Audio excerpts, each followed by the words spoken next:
Bismillahirrahmanirrahim. Assalamualaikum warahmatullahi wabarakatuh.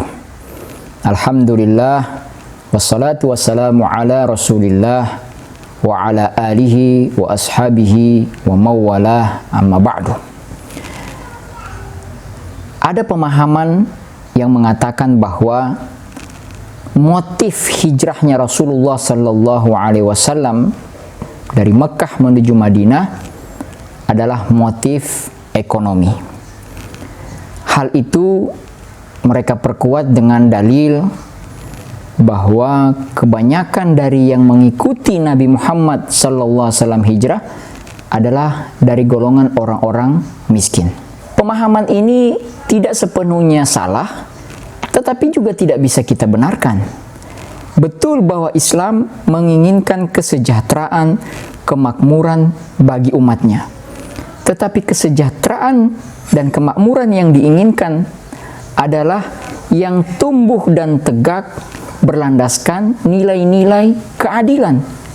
Bukan yang berlandaskan atau berdiri tegak di atas nilai-nilai eksploitasi, kezaliman, mengambil hak orang lain, monopoli, kecurangan, dan lain sebagainya. Jika motif utama dari agama ini adalah ekonomi, maka sudah lama Nabi kita sallallahu alaihi wasallam menerima tawaran orang-orang Quraisy untuk menjadikan beliau sebagai orang terkaya seantero Mekah. Jika motif utama hijrahnya Nabi sallallahu alaihi wasallam adalah lagi-lagi ekonomi, maka kondisi Madinah tidak terlalu tepat, karena dua suku besar yang ada pada saat itu, yaitu Aus dan Khazraj, suka saling menyerang. Dan itu tidak kondusif untuk sebuah ekonomi. Betul, yang mengikuti Nabi Sallallahu Alaihi Wasallam banyak dari kalangan para budak, orang-orang kecil, orang-orang lemah, orang-orang miskin. Tapi kita jangan lupa dan harus kita catat bahwa ada nama-nama seperti Abu Bakar Siddiq radhiyallahu anhu, ada Utsman bin Affan radhiyallahu anhu, ada Abdurrahman bin Auf radhiyallahu anhu. Dan mereka semua itu adalah saudagar-saudagar kaya. Dan perlu kita perhatikan, sahabat yang mengikuti Nabi Muhammad SAW hijrah ke Madinah, mereka hampir sebagian besar meninggalkan semua aset-aset ekonomi, aset-aset kekayaan yang mereka punya di Mekah semata-mata untuk memperjuangkan akidah mereka, mengikuti orang yang mereka cintai, yaitu Rasulullah Sallallahu Alaihi Wasallam. Oleh karena itu, ada 3 strategi besar yang dilakukan oleh Rasulullah Sallallahu Alaihi Wasallam ketika tiba di Madinah untuk membangun peradaban Islam yang besar, yang bermartabat, yang sesuai dengan tuntunan Allah dan Rasulnya. Strategi pertama yang dilakukan oleh Rasulullah SAW adalah mempersaudarakan kaum muslimin. Sebelumnya Nabi telah persaudarakan antara Aus dan Khazraj, 2 suku besar yang ada di Madinah. Setelah itu Nabi kemudian mempersaudarakan antara Muhajirin yang datang dari Mekah dengan Ansar yang tinggal di Madinah. Persaudaraan yang dibangun oleh Rasulullah SAW ini adalah persaudaraan yang didasari oleh visi misi yang sama, yaitu tauhid kepada Allah Subhanahu wa taala. Persaudaraan yang tidak lagi memperhatikan perbedaan warna kulit, ya, memperhatikan ras, ya, memperhatikan status sosial, ya, tetapi semua adalah sama di hadapan Allah Subhanahu wa taala. Seperti mana firman Allah di dalam Al-Qur'an surat Al-Hujurat ayat 13, ya ayuhan nas inna khalaqnakum min zakarin wa unsa, wahai manusia, kami jadikan kalian dari laki-laki dan perempuan, wa ja'alnakum syu'uban wa qabaila, bersuku-suku, berbangsa-bangsa, lita'arafu, agar kalian saling kenal mengenal. Inna akramakum indallahi atqakum, yang paling bagus kualitas di antara kalian adalah yang paling bertakwa. Dari nilai persaudaraan inilah muncullah nilai-nilai keadilan, memandang semua orang setara dan sama di hadapan hukum Allah dan Rasulnya.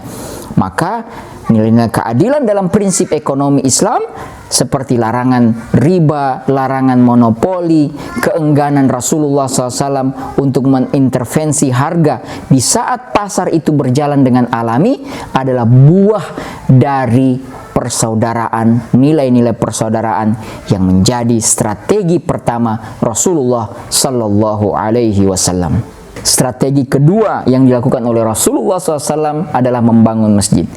Rasulullah SAW tahu persis bahwa komitmen terhadap sistem, nilai, akidah, tatanan Islami hanya akan tumbuh, hanya akan berkembang kuat dari jiwa atau dari semangat yang lahir dari jiwa yang muncul dari aktivitas masjid.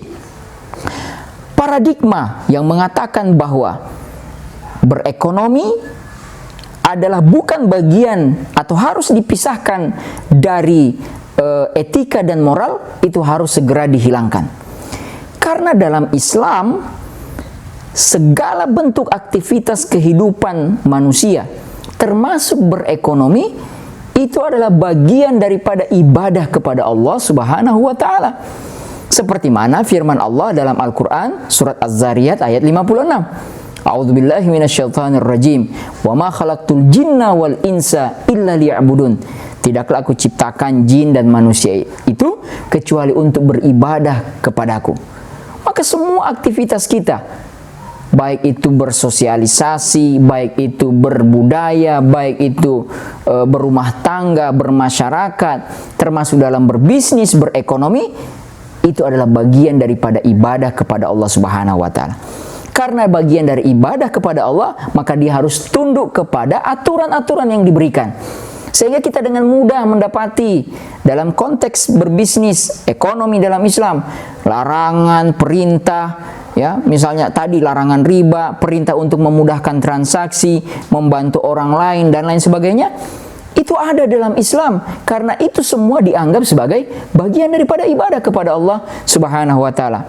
Dalam Al-Qur'an sendiri kata bisnis itu diulang hampir 370 kali. Ya, bahkan Rasulullah SAW sendiri memberikan apresiasi kepada para pedagang yang jujur, kepada pedagang yang amanah. Dalam satu hadis beliau, Rasulullah SAW bersabda, "At-tajir as-saduqul amin," pedagang yang jujur, yang amanah, ma'an nabiyyin, mereka nanti di yaumul qiyamah akan dikumpulkan bersama para nabi, wasiddiqin, orang-orang jujur, wasyuhada'i, wassalihin, orang-orang yang mati syahid dan orang-orang yang soleh. Strategi yang ketiga dan yang terakhir yang dilakukan oleh Rasulullah SAW ketika hijrah ke Madinah, setelah tadi pertama mempersaudarakan kaum muslimin, yang kedua membangun masjid, dan yang ketiga ini adalah membangun pasar. Karena Nabi SAW ingin melihat dan mempraktekkan kepada para sahabat nilai-nilai persaudaraan yang kemudian dikuatkan dan dibina di masjid melalui sholat berjamaah, melalui kajian-kajian, ya, tausiah, ya, peringatan daripada Nabi SAW sendiri kepada para sahabat. Nabi ingin melihat prakteknya real dalam kehidupan sehari-hari, dalam kehidupan ekonomi, yaitu dengan membentuk pasar. Pertanyaannya, apakah Madinah tidak memiliki pasar saat itu? Punya. Ada 5 pasar di Madinah saat itu. Ada pasar Bani Qainuqa, ada pasar Bani Nadir, Bani Quraizah, ya, pasar Nabiz. Tapi semua itu yang ada, pasar-pasar itu semuanya adalah milik Yahudi. Oleh karena itu Nabi kemudian memerintahkan sahabat, ayo kita bangun pasar sendiri. Apakah Nabi sentimen terhadap Yahudi? Oh, karena dia Yahudi, pasar milik mereka, mari kita bangun. Oh, tidak. Karena catatan sejarah menuliskan bagaimana Nabi tidak punya masalah dengan Yahudi secara individual.